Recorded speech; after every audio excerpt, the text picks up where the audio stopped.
Welcome to Transforming Work with Sophie Wade, exploring the future of work. Find out what's going on in our multi-generational distributed organizations.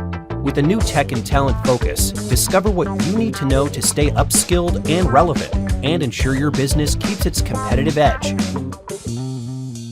Hi! This episode is one more step figuring out work. What it is, how it operates and flows, why we are doing what work and how we need to coordinate with whom and where they are. We are recognizing that we can't be as effective if we aren't coordinated and cooperating with our team members on new projects, designing the new process, agreeing new protocols. We can't compete if we're out of rhythm and unsynchronized in time and space, rather than asynchronized with relevant tools. I'm delighted for this episode to be talking about workflow spaces and places with both Dan Bladen, CEO and co-founder of Kadence, and Dave Cairns, Future of Work Strategist at Kadence. Kadence optimizes the workplace for hybrid setups by coordinating the dynamic schedules of distributed teams. They are building an operating system for the future of work. I'm speaking first with Dan. Hi, Dan. How are you? Hey, Sophie. Good, thank you. Happy Tuesday. Indeed. And you have your cup of tea beautifully delivered by your daughter. So that is great service, I may say. So, Dan, starting at the beginning, and you and I found out very quickly that, in fact, we come from exactly the same place, from Hammersmith, from Barnes Hammersmith in London. You actually studied, right before that, you studied theological studies. Why so? Yeah. Well, at the age of 18, I actually moved from Suffolk to Hammersmith, where I then spent another 10 years. And I worked for a church in West London, where I was head of music associate head of music for a couple of years and headed up all the technology side of things as well. And I was always fascinated with theology. My mum's a pastor, my grandparents are pastors. So I was fascinated in it from an early age. I didn't ever want to do what they did, but I found the background of it all incredibly fascinating, and it's gone to serve me incredibly well, actually, across multiple walks of life, not just from a personal faith perspective, but also from a business perspective, funnily enough, too. You sort of went into the church to be doing music, which I love. What kind of music I want to know. And then how did you get into technology? And then obviously that must have been a love of technology that spurred you to sort of take that as the core thread that you have. Yeah. So from an early age, I grew up in Suffolk, where, as you know, British Telecom have their main headquarters. And so all of my parents' friends all worked at BT. And so I used to get old computers to kind of build network together. Computer gaming was really in, where people would bring their computers around each other's houses and connect them physically together. They were called LAN parties at the time. I remember one parent saying, "One day we'll be able to bring laptops to each other's homes." Was the phrase, not just bringing the whole desktop computer and the CRT monitor and stuff. So I started building computers at a young age. My grandfather was part of the team that designed the launch mechanism for fighter jets on British and US aircraft carriers, and so I was super cool. It was like tinkering in his garage a little bit as a kid. My dad ran a hardware store, so selling everything from lawnmowers to nuts and bolts. So I started working with him at the age of 11 at the weekends, kind of behind the checkout or the till in Suffolk, and I was just fascinated by how things all connected, I guess. At one of the computers that I got given and kind of reformatted, I put in our old toy cupboard. I think I was 12 or 13. I put it in our old toy cupboard. I put a version of Windows Server, I don't know what year it was, on it.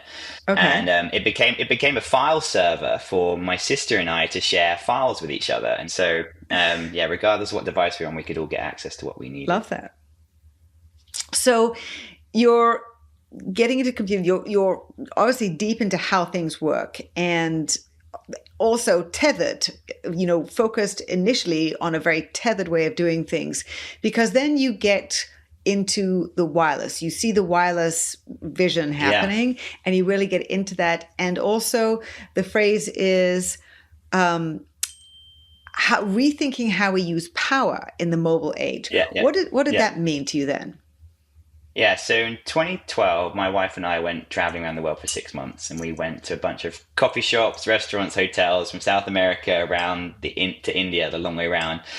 And I realized that after a while, we were diving into a Starbucks in Kuala Lumpur or in India somewhere, and we weren't really going for coffee. We were going for two things. We were going for power to recharge our devices, our phones, tablets, etc., cameras, and we were going for connectivity so we could reconnect with friends and family back home. And so we had wireless connectivity with Wi-Fi, and I was like, there is an opportunity to do for power what Wi-Fi had done for data. And so in 2013, I got together with a friend called Charlie, and we started a business called Chargify. And the dream was, let's do for power what Wi-Fi had done for connectivity. Let's cut that final cord and enable people to charge wirelessly.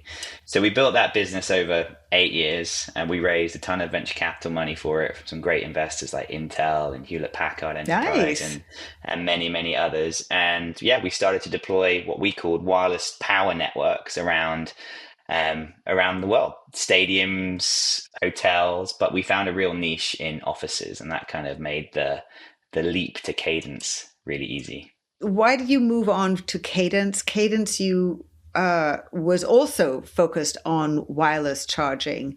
You saw something to do with the future of work. You were looking to a very new way that we could all be working based on mobile technology, right? Yeah, so with the business at the time, it was called Chargify, and I spent a ton of time in offices all over the world, whether that was Salesforce or Okta, Uber, Hewlett Packard. I'd be going into these offices all the time, and to be quite honest, even in the mid 2010s, most of them were half empty at the best of times. Right. And so I was like, I found that slightly strange in and of itself, but I was like, okay, I'm young, I guess I don't really know. And then everybody started talking about the term was agile work at the time. Okay, we've got these laptops. We're not tethered. We've got Wi-Fi now, so we can work wherever we want to within the office. So it's a start. Come on. And so our wireless power tech, the idea was that the phones could go with you and get power. Eventually, the laptops would be able to charge wirelessly, and the phones, when you put your phone on a hot desk. So Accenture had this built into their hot desks in Hudson Yards. When you put your phone on a Chargify spot, it would check you into that hot desk, and it would say, Dan, you're checked into hot desk number 52 on floor number 80 or floor number 30. Right. You've got these other people around you, or it would launch your Zoom call or whatever. When the pandemic struck, and it struck 4 months after I moved my wife and I and our 3 kids under 5 at the time out to California. Right. Nobody cared about our public Wi-Fi wireless charging business. So we had customers, particularly hotels, renege on purchase orders of thousands of units. And we were fortunate enough to go into the pandemic with a ton of runway cash and from our investors, but it wasn't going to last forever by any means. But what we did have very quickly, I think we got locked down here in California in March. By May, a Fortune 50 company in New York had got in touch and said, hey, we're looking to use your wireless chargers for agile working, but you've built all this floor plan arrangement software, you've built all this desk management software for the wireless chargers that sit on the desks. Right. Can we use that to manage? It wasn't even called hybrid work back then, Sophie. I think it was called like Flex or something. It was Flex and teleworking. Well, actually, no. There was teleworking and telecommuting. And so they said, hey, a well-known company, they said, hey, we're going to go from 3 buildings to 1 building in Manhattan. We're going to reduce the number of desks we have by 49%. Hey, Chargify, can we use your software? Not the wireless chargers. Can we just use the software that you've built to manage how we do this? Trying to understand where people were, because that you had the power banks inside the desk. Was that sort of how they were thinking about it? Yeah, the idea was that the wireless chargers at the start were always these kind of carrots, if you will. Like you put your phone on it as a carrot. Who doesn't want to be charging? Kind of ABC, always be charging. Who doesn't want to be charging? Right. So those were the carrots to just understand where people were and to kind of trigger a check-in. But yeah, very quickly, Sophie, people like, we've got so many desks, we need to do this so quickly. And at the time, people needed to understand which desks were clean because of COVID protocol and all these kind of things. And so they're like, hey, we just need the software. And that started a journey towards pivoting the company that summer. What we did during the pandemic, we're also needing to think to some degree with that same mindset, the idea that new things are happening. We hadn't necessarily anticipated them. For example, AI changes our business. There's a new software. There's a new possibility. Our customers are doing it. Our competitors are doing it in different ways. And therefore, we need to think really outside the box. That's what you did. Obviously, a customer had come to you and said, can we do this? That's a big pivot for your company, for what you were, for your vision that you were trying to bring to the world. And then how did you build into that vision and on to where you're going now? Yeah, and it was a big legal thing as well, like not just from a company formation perspective too. When this company in New York said, can you do this? I had 3 kind of initial thoughts. I was like, man, that sounds really boring. I don't want to build desk booking software. I'm a deep tech founder. I want to build like wireless charging networks. So I was like, this sounds really dull. But the total addressable market was massive, right? Sure. 9 out of 10 companies are moving to hybrid. So that was juicy and interesting to me. And this is 2020. This is like May 2020. This is at the point in time when everybody was like, oh, I'm sure we'll be back to the office in September. And according to our data, it wasn't really until June 2022 that people properly started to open up again after, what was it called? Omicron, I think, was the variant at the time after Omicron. So A, this sounds really boring. B, the TAM is massive though. And C, I don't know if you remember, companies like Google were giving people Fridays off every couple of weeks because of severe burnout during the summer of 2020. Yeah. And I was just like, with my theology hat on, as I was like, this feels really dystopian. Like there's no way this is the future that I want my kids to inherit from a workplace perspective, working life perspective. And so I was fascinated by the size of the market and all the moving pieces of hybrid. Like, how do my kids benefit from a dad being hybrid? How does my company benefit? How does my commute benefit? Does the planet benefit? You did. You went deep. Yeah, well, things work best when they're in a rhythm, right? Whether that's your heart, whether that's soldiers marching, whether that's music being played, things work out their best when they're in a rhythm. And so like I was fascinated by this idea of finding a rhythm that works for you, your family, and your team.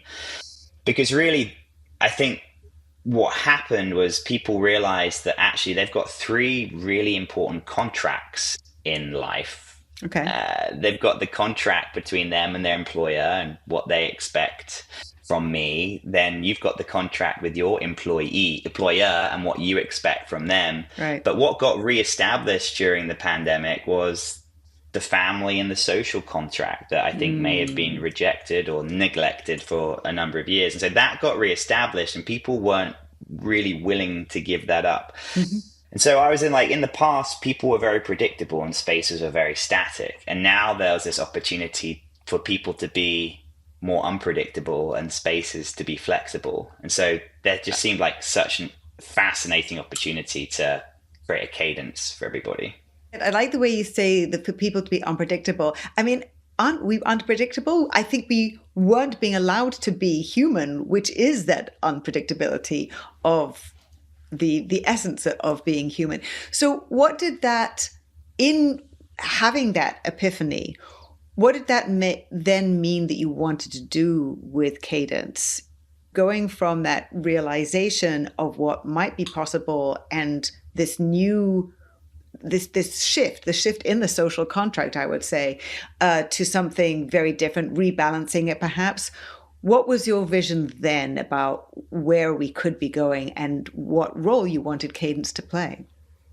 Yeah, so we actually went as far as breaking down what work actually is from a Okay. vision, values, kind of being the foundation platform level of why you get up in the morning. We then went to, okay, this is why I'm up and I'm motivated. Then it's the what do I actually do that's built on top of that. It's your objectives, your key results. Then we built on top of that the what we call the toolkit layer. So, okay, I've got my why I'm working, I've got my what I'm working on, and then we got the, okay, what tools am I using to get that done? And that Slack, Zoom, Teams, blah, blah, blah. And then we've got the coordination layer of who, where, and when. So that was like the stack that we built from why, what, how, who, where, and when.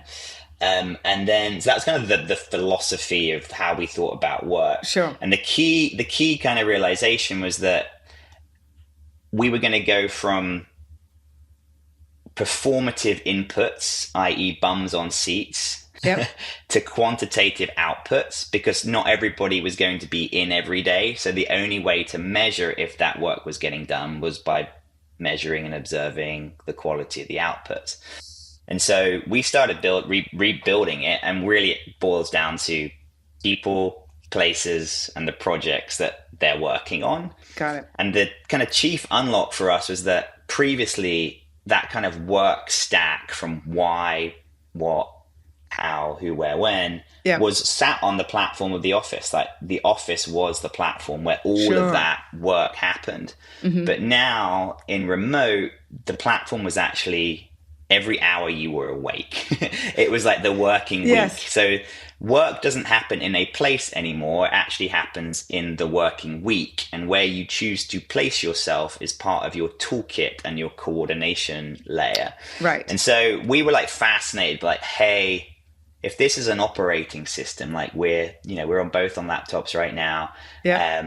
Graphics is the graphics card is processing our video, the operating system sending it there, and emails and chat and whatever else is going to the central processor. It's going to the right place to get the best outcome for the task that's trying to be achieved. Sure. And so we were like, hey, work is going to be reimagined a bit like an OS for, and that's what we were really excited about. You started off by saying that to measure work, who was sitting in the seats, because that was how you're going to observe it. That is how we have been doing it. And then evolving to work being an activity, that it's not location dependent. And so the sort of shift in terms of how we're thinking about work and where it is being done and how we're going to be tracking that. So it isn't so much about the person in the seat, but where the flow of work, how work is flowing and where people are flowing. In terms of helping companies measure that, how are you then sort of translating work becoming an activity rather than a location, which a lot of people are still, many people are still stuck with. We've been doing that for a long time, to taking this shift to it is about flow. It's much more organic. It's much more people focused. We can best be measuring it and monitoring it in order to help people be effective, I guess. That was always like the platonic ideal, the vision that we wanted to build. But obviously we had to start somewhere. And where we knew to start was with desks. Like we had a platform that could manage thousands and thousands of desks. And so we started with desk booking software. And it was, hey, I need to do COVID distance spacing. So I need to have one desk turned off, and then that needs to be rotated the next day. And so that was kind of it, to be honest. And it was never the idea that was going to be forever, but that was the painkiller that people needed to be solved there and then. And then, of course, it progressed into space booking for meeting rooms. It progressed into what is now really kind of like a hybrid homepage for what's happening inside of your organization. You know, Kadence is everything from space booking to ticketing to insights and analytics. It's events. And so, that was kind of the more tactical, like how we approached it at the time, because nobody was looking for a hybrid work management platform. They were looking for like hot desk booking software. So I am going to be interviewing Dave Cairns next, which are going to get more granular about how the flow of work happens. So I'd love to just understand, just to wrap up here, how you're thinking about work now. How has that evolved since those initial ideas way back when in 2020, how you saw people changing, how they were thinking about work, what sort of epiphanies they had about what it meant to be able to work in different ways and have something which was more attuned to their own personal unpredictability. So what is that you see? You talk about people flourishing and then how people can flourish and for work to lift us up, not lock us down. I love that. I think it's super important to realize that this great big hybrid experiment is happening. It's not happening in a vacuum, right? It's happening in a post-pandemic scenario, and it's happening in a world where there's been a heightened cost of living increase for most locations over the last couple of years. It's also happening in a world where there has been a massive pendulum swing from who has the power in the recruiting market. In 2020 to 2022, it was the employees that had all the power in recruiting, and that has changed even over the last 6 to 9 months. So I think it's important to realize that all of these things are all happening that affect the thing that we're observing. Because I think it'd be quite a fascinating thing to view hybrid through if there was a boom market, for example, rather than what's been more bearish, at least over the last 12 months or so. So where do we see this going? It's very clear and obvious now in the data that the best performing companies are hybrid. You can see that in NVIDIA, for example, being, I think, the key case study for that. And you can follow stock performance of companies that have mandated RTO to the negative. What I'm seeing, what I'm kind of particularly interested in, because I could spend all day talking about the nuances, is what does it mean for leaders? And what I'm seeing, and I think is really encouraging, is leaders that are becoming more of a servant leader than a dictator. And what I'm encouraging our leaders at Kadence to do, what I'm seeing with our customers, is that the leaders are being intentional about where they place themselves. Because I think this is not just about outcomes from a how much stuff did you get done today perspective, though there's an increasing amount of importance in that in today's world. But I'm also really excited about what it means for culture of organizations, what it means for the next generation, because I'm not sure you can lead at scale in a fully distributed environment without meeting together face to face, at least on some sort of cadence. But very few companies are doing that. And from Nick Bloom's data, it's saying that most people, by far the majority of people, prefer 2 to 3 days a week in the office. So, and, there was much data to say that we need to be together at a certain cadence, 3-4 times a year. That's the best time and more regularly to have those in-person moments. But yes, being very intentional about when we're getting together, how we're getting together, and what the purpose of those interactions and coordinating those interactions, especially.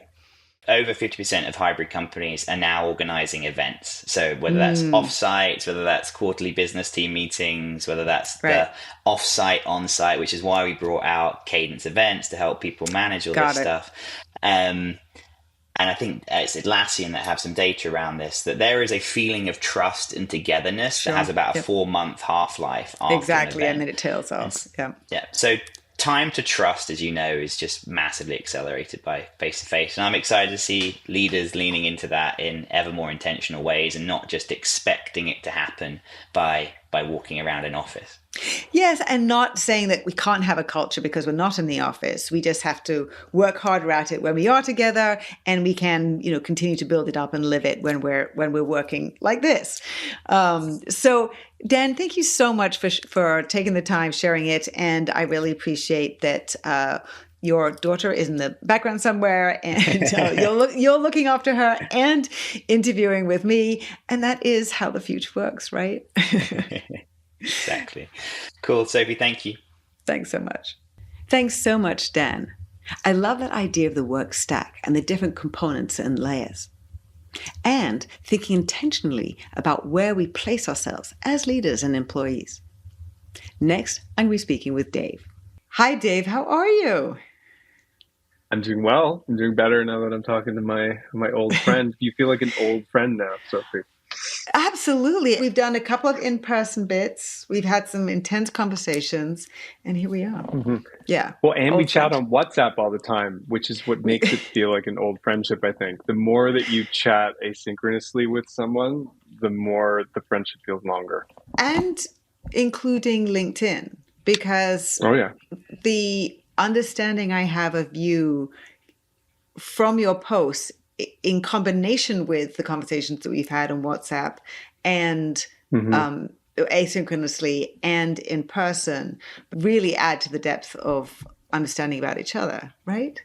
Let's go to CBRE. That's when I actually interviewed before. And you were in a different mindset. You had already moved to PEI in Canada, and you were thinking this was in the pandemic, and you were thinking differently about work. How was your mindset shifting and your approach in terms of understanding how things were really evolving in the workplace? In 2019, I started to become increasingly aware of the mismatch of supply and demand in commercial real estate, where really, really large companies were looking to find ways to build flexibility into the way that they leased space in creative ways that landlords weren't really offering them the opportunity to do. And so that sent me down this rabbit hole of kind of wanting to study the co-working and flexible office sector. And that kind of broadened my perspective and opened my mind about what it meant to have and hold office space. And then in the pandemic, everything changed for me in a way that was rather inconvenient. I say inconvenient because it created a lot of tension in my life and in my career. But I had this background as a digitally independent person. I used to play poker for a living, and I kind of like my laptop, this thing sitting in front of me, that was my office, right? And when COVID hit, I just kind of couldn't avoid knowing those things that I used to know about how to build relationships, how to collaborate with people, how to get access to information and do jobs digitally. And so it was a strange juxtaposition for me to have had that experience, to have kind of put it in a box without even knowing that I put it in a box, because when you go and change careers, and I decided to go and become an office leasing agent, I didn't go like, oh, well, I better hold on to all that information I have about distributed working in my head, like it just like kind of went by the wayside. And then that came back around for me in this inconvenient way that I couldn't avoid. And I was making a lot of content at the time already. And so I kind of just used the pandemic as an opportunity to basically publicly journal my thoughts and continue to see what people thought about them. And I was merging these two parts of myself. This guy went to the office and offered my services associated with leasing office space, juxtaposed against a person who knew how to do things digitally. And I think in that journey, the thing that really changed a lot for me actually was that I started to expose myself to folks like you and Brian Elliott and Nick Bloom and Denise Browder and Annie Dean and all these people that really we're talking about more the nature of work, how we work, things that circle around the physical workplace but aren't necessarily directly about it. And I became a lot more enamored in all of that. And I kind of felt, well, this is actually way more important to understand as a way of trying to find a way to interpret the physical workplace and advise on it or think about it in the future. And just some of these like really simple things that I was not aware of, even though I consider myself a relatively smart person. Like I didn't know that offices were half empty before COVID. I had no idea, like zero idea. And then I'm like going and reading from people who are not office brokers or who are not landlords and who are kind of talking architects. more about or architects, whatever, like people that just all have such a vested interest in it. And I kind of uncovered all of these other inconvenient truths, right? and that was all of that has just sent me down an entirely different path in my thinking and now ultimately my career too. But the people who were engaging with your content also were coming from completely flexible working, non-future work thinking. How were they engaging with the things that you were talking about? Because there were so many people who had epiphanies over the course of the pandemic, not just kind of like, this is interesting, but I'm going to change my life. Sometimes I'm going to change my work too, or not just how I work, but what I'm doing, just like you did. Somebody who they were relating to in a different way. It wasn't from I have all this information and research that I can share with you, but I am living this and wow, it is changing how I think about everything in a very raw way often that you do. How did you sort of experience that in terms of the people engaging with your post and the comments that they were making? For whatever reason, I have a sickness of wanting to share my own journey. Obviously, there's some form of ego in there and desire to be known, but I'm also trying to do it as a way of hopefully helping people think about their own experience in my stories. And so, yeah, I've undergone a ton of change. Like, not only have I been an office leasing person away from a large city, and I did that for a number of years, I also have just fundamentally changed my life in a way that, I'm living not in a secondary market. I'm living in a tertiary market. I'm on an island. How many people live on an island? Not a lot. There have been times where I've felt proverbially on an island, Sophie, as a result of some of these changes. But the one thing that I've consistently done throughout the experience is just offered up what I'm feeling in the moment, or what I'm going through in the moment. And I've had so many different reactions to that. You know, you're saying that thing that I can't say, that I don't have the privilege to say, or I don't know how I would find the way to have that kind of conviction to do it. And I just want to say thanks for, usually when people reach out to me, separately, they might share their career struggles with me. They might share how being forced to go back to the office in a way that isn't flexible or intentional has meaningfully impacted their life or their ability to care for others in a way that is quite damaging to their life, and they kind of can't understand why. Like that I think ends up being the fundamental challenge that many employees face, is that they just don't know why they're being told to come back to this place in a very fixed cadence, or a way that doesn't really make sense. You're Canadian in Canada, very different, particularly during the pandemic, had a very different approach to lockdowns, all those type of things, but also a different attitude and approach to work and flexibility. I think some of those changed, and it's been much more about, there have been more mandates, more sort of recalls back to the office in Canada of late. But I'm curious as to your observation of the different work cultures in the two countries. Now thinking much more about the flow, the hybrid coordination, all of those different things, and how that has been evolving over the past couple of years. One of the things is I've traveled a lot more to the States in the last year, and I've traveled abroad to Europe too through my role at Kadence. And so I really have been able to juxtapose the different ways that we're continuing to respond to the changes from the pandemic. And I think Canadians are known to be a little bit more conflict avoidy. And so I think there's just sort of more of a quiet acceptance of flexibility in Canada, where even if these mandates are being proclaimed, I mean, the strongest mandate that came out of a Canadian company was actually from Royal Bank of Canada, where initially the CEO of Royal Bank basically said something similar to what Salesforce said in the beginning of the pandemic. And Salesforce said something effective: we'll put the who, what, and where, or we'll put the who, everything before where, the who, what, why before where. Like, that's our philosophy for work now, right? Yeah. And so the RBC CEO said something similar, and then ended up pulling it back. I've been in Toronto recently. There's attendance down in the financial core, obviously, between kind of Tuesdays and Thursdays, but it's materially less than what it was pre-pandemic. And I think that we are working more remotely on average than the United States. And then in the States, I found New York to be a particularly interesting market in that it seems to have the staunchest supporters of flexible working and the staunchest supporters of get your ass back in the seat. Wall Street, both sides of it. Yeah, both sides are just so pronounced.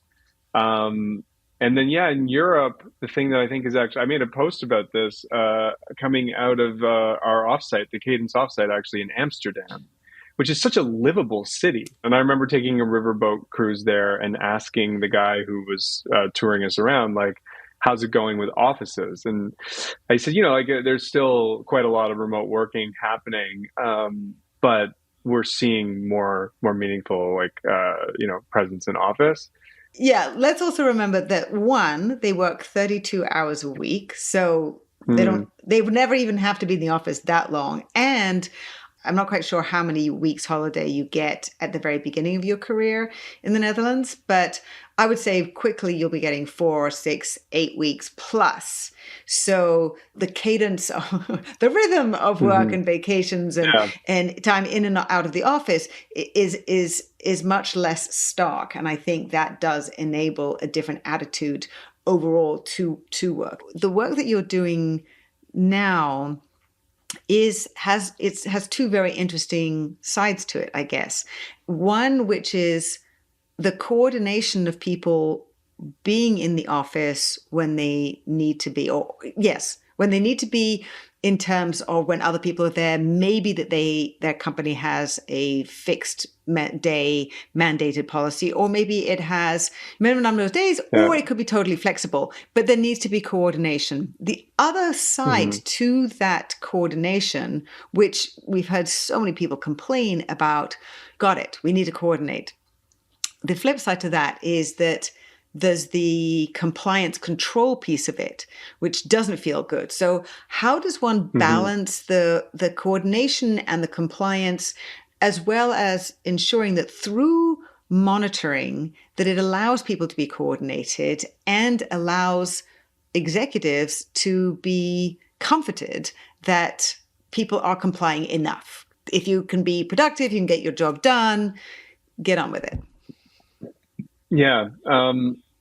Well, I think that before I get into a more nuanced or deeper answer, there's mandates, and then I'm putting a mandate on this employee base to come in, and then there's the actual behavior, and the policy and the behavior just simply don't match. Like they don't match. Just like I don't think. Very true. Yes.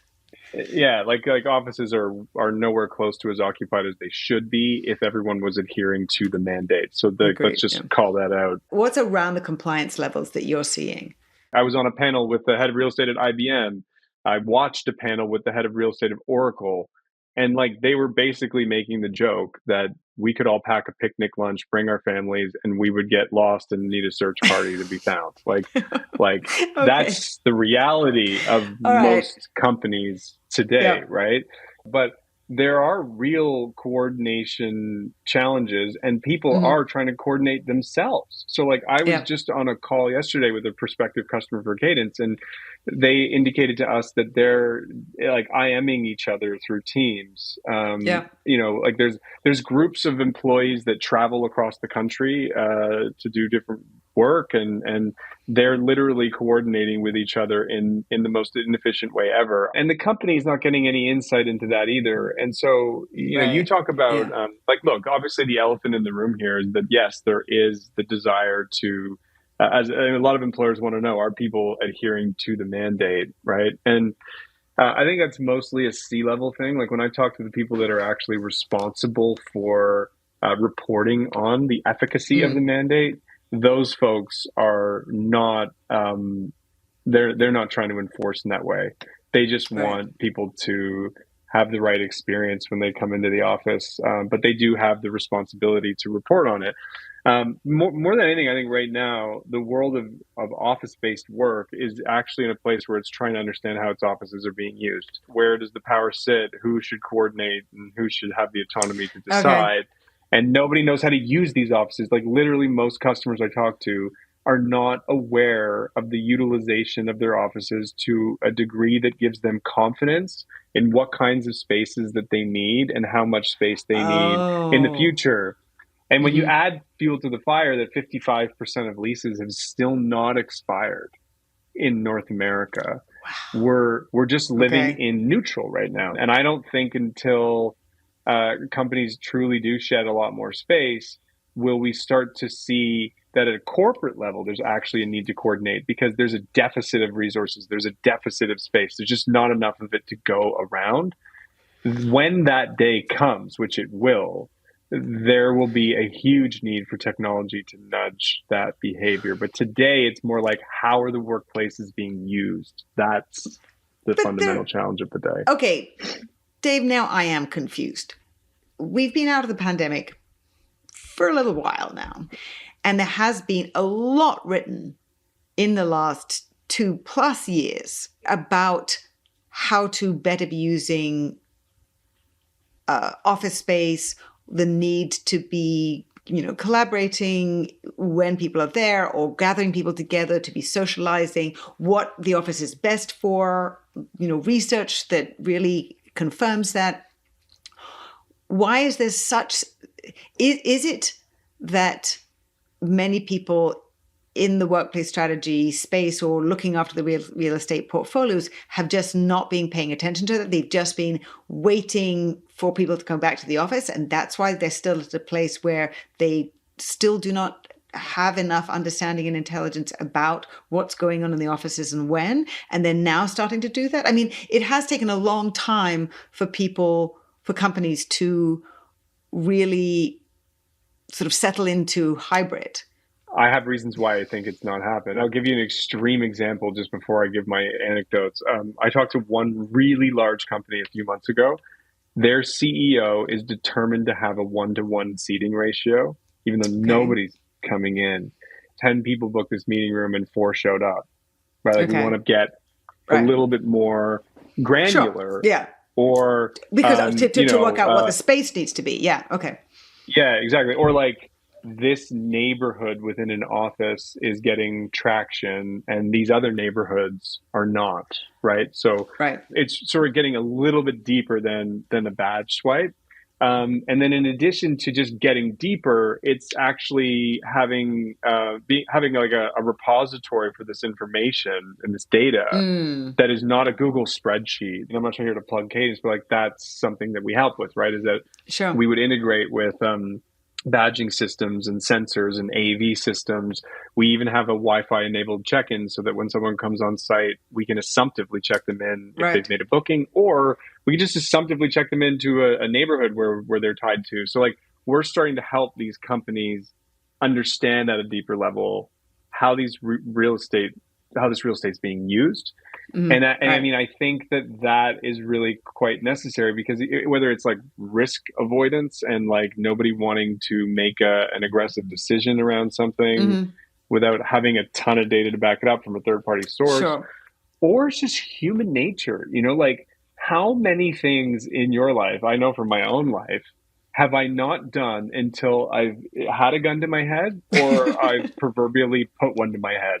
Like, how long can I avoid changing, right? And I think we're still there. Like, if you have a lease, you're still there. Like, if your company's doing decently financially and real estate only represents like 5 to 10% of your overall operating expenditure, and you can just renew the lease for another few years and maybe get rid of one floor without really doing anything to change it, like, we're still in that mode. I can understand that if the lease isn't coming up for a while, you can sort of say, okay, until I don't have to really address this until then, and who knows what might change until then, hoping that everybody's come back in the office, I don't have to think about it. And then maybe as that date approaches, then I actually start to kind of go, okay, fine, now let me read up on the research and do some analysis to try and work out how much space we will need, or how much space are we going to ensure that we need, and see if we can change that work culture and workflow and people flow, I guess. That just like articulates, I think, what it would be great if every company did this. So we have a customer who has decided to leverage Kadence. They bought it a couple of years ago in like 2022, and they had a 2027 lease expiry on this space. Okay. So sort of like what they wanted to do is a couple things. One is they wanted to power down multiple floors in their building where they had 100,000 square feet, in part to just create a vibe. They wanted to create more of like a WeWork feel on one floor rather than a ghost town on 4, right? Because they had a meaningful drop in attendance, meaningful drop in attendance. And so that was done from a vibe perspective. But the other reason they did it is that in the short term, they wanted to meet ESG targets better by powering down space they're not using. And then in addition to that, they wanted their employees to become trained in using a piece of technology to coordinate, to reserve spaces, and to do all these things in advance of the expiry of the lease, because they knew that in that future state, they'd have a deficit of resources whereby that would actually be a need that an employee would have. They'd have to do that. And so they wanted to train that behavior early, and they wanted to be able to take that data that is representative of that future state, because they're trying to ultimately behave like that Very today smart. to inform the future space that they go to the executive team and say, hey, like, we have 100,000 today. We actually need 40, and here's what it should look like. That is a needle in the haystack company out there in the market. The majority, 99 out of 100, are doing the opposite of that. Okay. Well, it is so interesting you say that, because I do remember in a project for Herman Miller that it was, they said absolutely every time that we are coming in and redoing the office space, we have to have change management people in there to teach people how to work differently and use the space differently. Otherwise, they somehow just work out how to go back to the exact same habits and don't utilize the new arrangement and all the different benefits that the different furniture and layout will afford them. There's the coordination, as I said, which is the positive part, and also there's that control, that compliance. Are you finding, just overall, I'm curious, are more companies just sort of saying, compliant enough? As long as we are sort of tracking some of this, we've got some data, we don't necessarily need to be digging into the data. We just want to make sure that we have data should there be a problem. Otherwise, we'll just kind of like go with this. I think there's like two parallel tracks. Maybe they intersect. I don't know. Maybe you can help me determine whether they intersect. There's the C-level mandate. We expect X from the employee base, and Right. then to the workplace leaders and team leaders that are responsible for ensuring that outcome, go do it. Right. That's Right. the directive. What actually happens in practicality is such a more nuanced and different version of that, because the people that are actually responsible for the workforce go, well, if I don't treat this on a case-by-case basis, I could lose really good people. Sure. And I'm not going to do that, right? Yeah. Because I'm actually being measured by whether like this team performs. And so I'm going to find the creative ways that I can to actually, to not skirt around it, but like, try to listen, but also just try to run my team. And so I really think that's mostly what's going on. So that's one track. And then the other track is just like, okay, let's understand how it's actually happening in reality and try to back it up with some data. So like we say we want people to come in 2 days a week. What's actually happening? Right. Are they coming in 2? Are they coming in 3? Are they coming in 1? Are they coming in none? Like, how often is this resource being used? That versus like, that's the other track where we're just trying to genuinely understand how is this stuff being used. But I don't see like the same number of new deals where people are swinging hammers and constructing brand new office space that I used to see. Obviously it's happening, but it doesn't seem to be happening to me intuitively in the way that it was. So what that tells me is that a lot of companies would rather just hold firm and try to understand how people are behaving. And it can be excruciating. Like, God, it's excruciating to think of how long it actually takes for that to happen. For a lot of organizations, they don't have a gun to their head to solve this problem in the way that we might all like them to. Well, yes. And at the same time, you and I have talked many times about the how of work and the fact that so much is changing, nothing to do with the workplace, but to do with technology and all these different things and, being human centric. So let's just say FM, HR, IT, all these 3 areas needing to be, core business functions that are enabling and part of problem solving for the future. And how much are you seeing companies really thinking about the sort of strategic implication of all these different elements, looking to the future and saying how we are going to be integrating the people part of this, the workplace part of this, wherever people are working, and the technology that they need, all the tools that they need, including coordination software, understanding workplace flow and all those type of things. how far along are most people, and are more epiphanies happening? Now I just feel that now that the hybrid decision is there, it's there now, is the question really about how, and we need to learn that how, which has many different elements to it. The vast majority of companies have become self-aware enough to this problem. But I think that they lack internal alignment. They lack the training knowledge to execute. I was on the phone with a really, really smart workplace leader the other day, and he says, and I made a post about this, we can't be a 2-day-a-week company giving people space for 5 days a week in the office. We just can't waste money like this.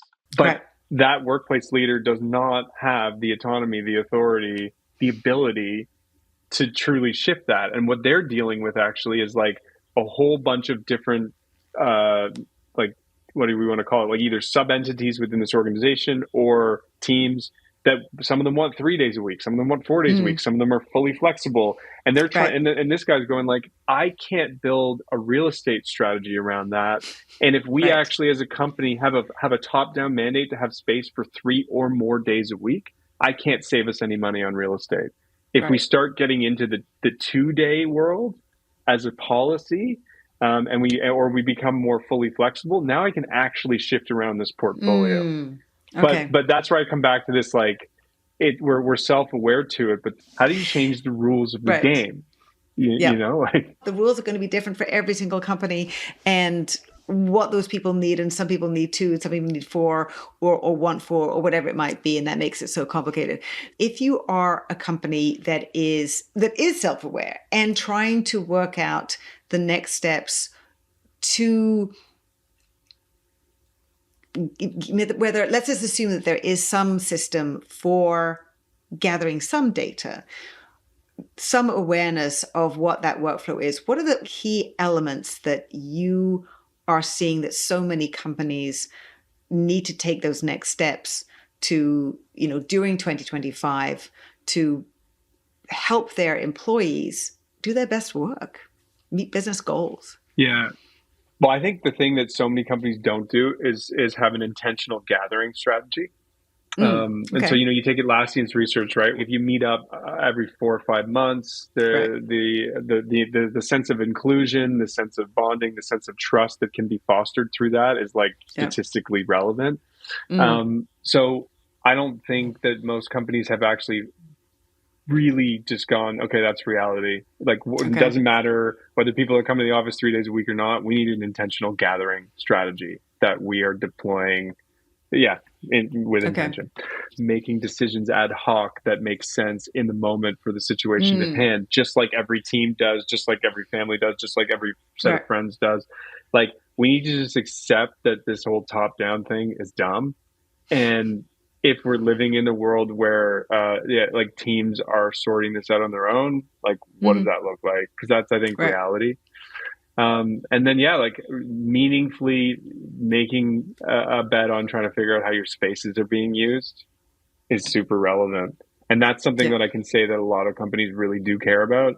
The thing that I think they're grappling with in that regard is that they do need technology partners to figure that out. Sure. And switching technology partners is exhausting. Like, oh my God, I wouldn't want to be the person that has to deal with that. There's huge security risks and like whatever legal implications. And then there's the apathy of just like switching and the change management around that. And so like all of that's really real, but they're out there sort of like dipping their toes in the water going like, okay, how do I consolidate the tools I use to solve this? And what are the right ones? And so I hope that like the next 3 years that just more investment is made into trying to figure out how spaces are used. There's going to be committees upon committees upon committees that make these decisions so that nobody actually gets hung from the rafters if a mistake is made. We have to get to a place where we understand what the right balance of what I call, talent and technology, and, how much we're investing in in-person community and online, because that has enabled us to be friends. So thank you so much, Dave. Always such a joy speaking with you. Thank you. Thank you. Thanks so much again to Dan Bladen. co-founder and CEO of Kadence, and Dave Cairns, Future of Work Strategist at Kadence. You can find out more about Dan and Dave on LinkedIn, as well as Kadence on their website. Kadence, Kadence, spelled with a K. Immediate action tips. 1. Have an intentional gathering strategy. 2. Accept that teams can make some of their own decisions. And 3. Figure out how your office spaces, your workspaces, if you have any, are being used. If you're finding the new business and work environment hard to navigate, do reach out to me for board advice, executive mentorship, courses, and workshops that enable multi-generational distributed leaders, managers, and teams to up-level rapidly for modern work and be ready for whatever lies ahead. If you enjoyed this episode, please like it and share it with a friend. You can also write a quick review wherever you listen. For regular video news, curated research, information, and articles, follow me on LinkedIn, and you can sign up for my Work in Progress newsletter there. Thanks for watching. See you next time.